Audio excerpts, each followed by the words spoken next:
4 learning corner बनाने की निर्देश दिए हैं। तो आइए मैं मिलाती हूँ अपने कक्षा कक्ष के इन एक एक करके 4 लर्निंग कॉर्नर से।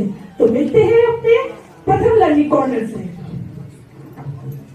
जी हाँ, मैं हूँ रचनात्मक और कला का कोना यानी आर्ट कॉर्नर। मेरे इस कोने में बच्चों के लिए है पेंट ब्रश, रंगीन कागज, रंगीन क्ले, पुराने अखबार, आइसक्रीम स्टिक, गीली मिट्टी की लुगदी, ऊन धागे और बहुत सारी चीजें जिसका प्रयोग करके बच्चे चित्रों में रंग भरते हैं, हथेली अंगूठी की छाप लगाते हैं, पुराने अखबार से कागज की नाव और गेंद बनाते हैं, आइसक्रीम स्टिक चिपकाकर विभिन्न आकृतियों का निर्माण करते हैं, जिससे शुरुआती उम्र के बच्चों में रचनात्मक और कला कौशलों के साथ उनकी सूक्ष्म मांसपेशियों का भी विकास होता है।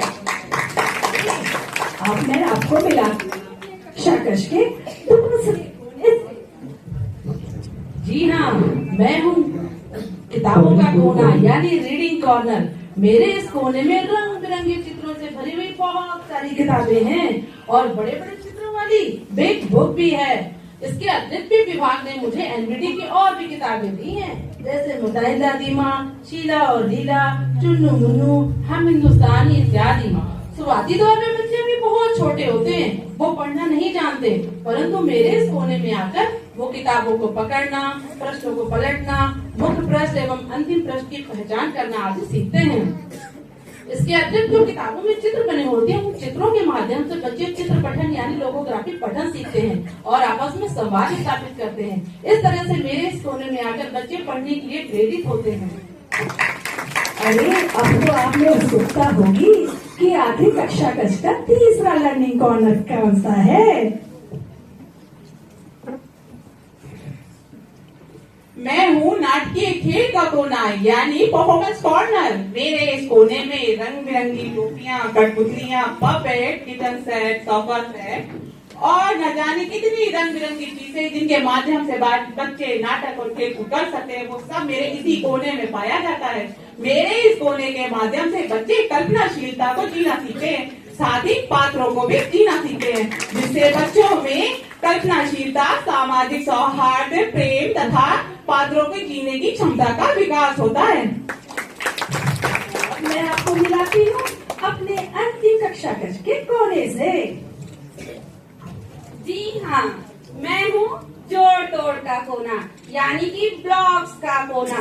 मेरे इस कोने में विभिन्न प्रकार के आकार, रंगीन छोटे बड़े छल्ले, पजल्स, मोतियों की माला, टाइल्स, पिक्चर कार्ड होते हैं, जिनसे बच्चे स्वतंत्र रूप से जोड़ तोड़ कर नई आकृतियों का निर्माण करते हुए पैटर्न्स, आकार, क्रमबद्धता और चरणबद्धता को सीखते हैं, जिससे बच्चों में तार्किक और बौद्धिक क्षमता का विकास होता है।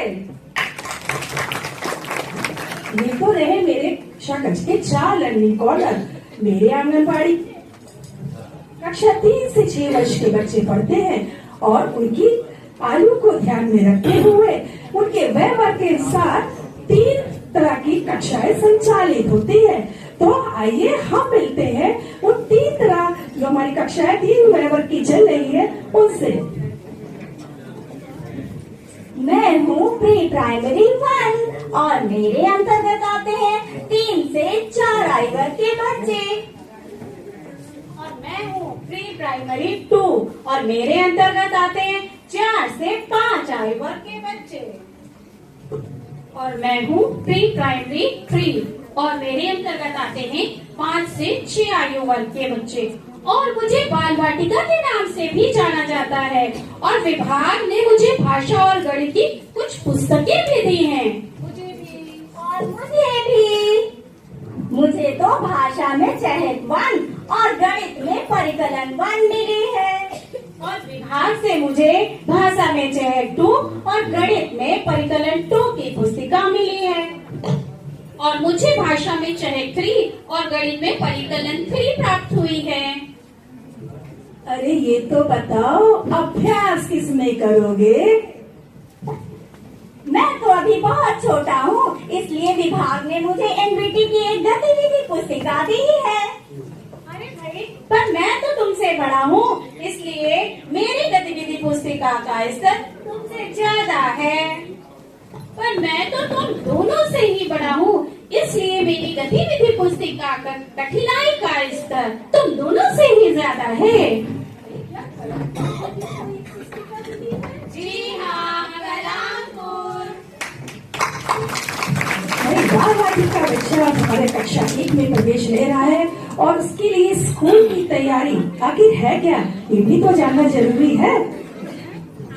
अरे आप तो मुझे पहले से ही जानते हैं, मैं हूँ स्कूल रेडीनेस। मैं तो आप लोगों के बीच में पहले से ही था। स्कूल रेडीनेस यानी बच्चों की स्कूल जाने की तैयारी। जो बच्चे बाल वाटिका में प्रवेश नहीं ले पाते हैं और कक्षा 1 में सीधे प्रवेश लेते हैं, उनके लिए विद्यालय की तैयारी है।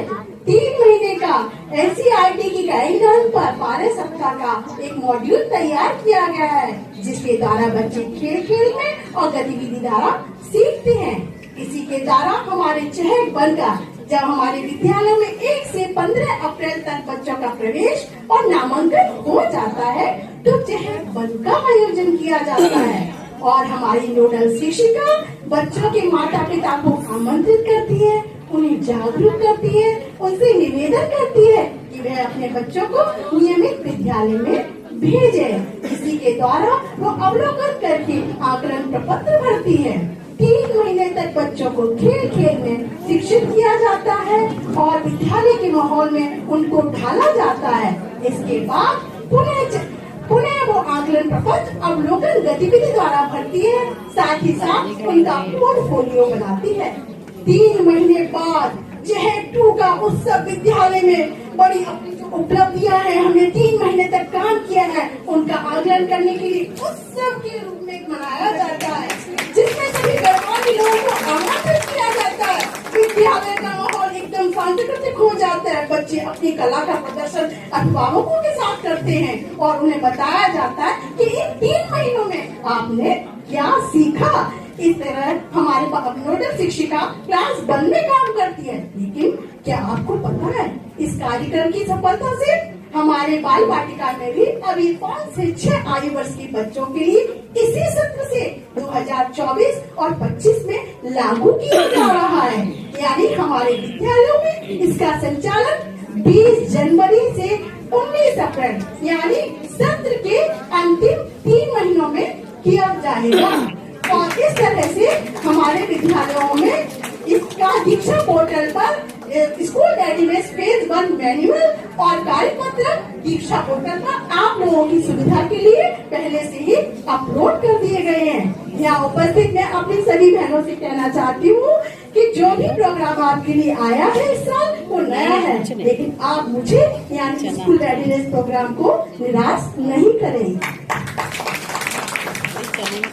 पूर्व प्राथमिक शिक्षा में बच्चों की गुणवत्ता संवर्धन के लिए क्या माताएं, ये प्रश्न है आपके लिए, क्या माताएं बच्चों की देखभाल के साथ साथ घर में शिक्षिका की भूमिका निभा सकती हैं? हाँ, क्यों नहीं। मैं हूँ ना माता उन्मुखीकरण कार्यक्रम। जैसा कि आप सब जानते हैं कि 3 से 6 वर्ष के बच्चे अपनी माता से जुड़े होते हैं। इसी को ध्यान में रखते हुए महानिदेशक ने कोलोकेटेड आंगनबाड़ी केंद्रों में यह आदेश जारी किया है। विद्यालय के प्रधानाध्यापक, नोडल अध्यापक, नामांकित बच्चे, उनकी माताएं इस कार्यक्रम के प्रतिभागी होते हैं। माताओं को इसकी सूचना पहले से दे दी जाती है ताकि समय निकालकर वो इस कार्यक्रम में उपस्थित हो सके। इसका उद्देश्य माताओं को बच्चों की देखभाल के साथ साथ अच्छे पोषण और औपचारिक शिक्षा के लिए तैयार करना होता है। ये हर महीने की अलग थीम पर आधारित होता है। मेरे इस कार्यक्रम के अंतर्गत 500 रुपए प्रति माह की दर से 1500 रुपए की 3 किश्तों में धनराशि SMC अकाउंट में भेजी जा रही है। इसका व्यय अतिथियों के जलपान और अन्य सामग्री हेतु किया जाता है। हर महीने एक YouTube सेशन भी दिया जाता है। इसके उद्देश्य से माताओं को शिक्षित किया जाता है और इस एक YouTube सेशन भी आयोजित किया जाता है, जिससे आप जब चाहे तब इस सेशन को देख सकते हैं। समीक्षा हेतु परियोजना से 2 गूगल लिंक भी व्हाट्सएप के माध्यम से दिए जाते हैं, जिससे एक होता है अभिभावकों का फीडबैक और दूसरा होता है सूचना आधारित, जिससे आप जब चाहें तब आप भर सकते हैं। Thank you.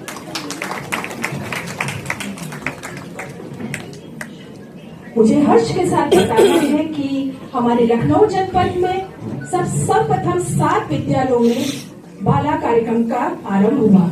इसकी सफलता के बाद हमारे पूरे प्रदेश में बाला कार्यक्रम लागू किया गया। अरे आजा बाला।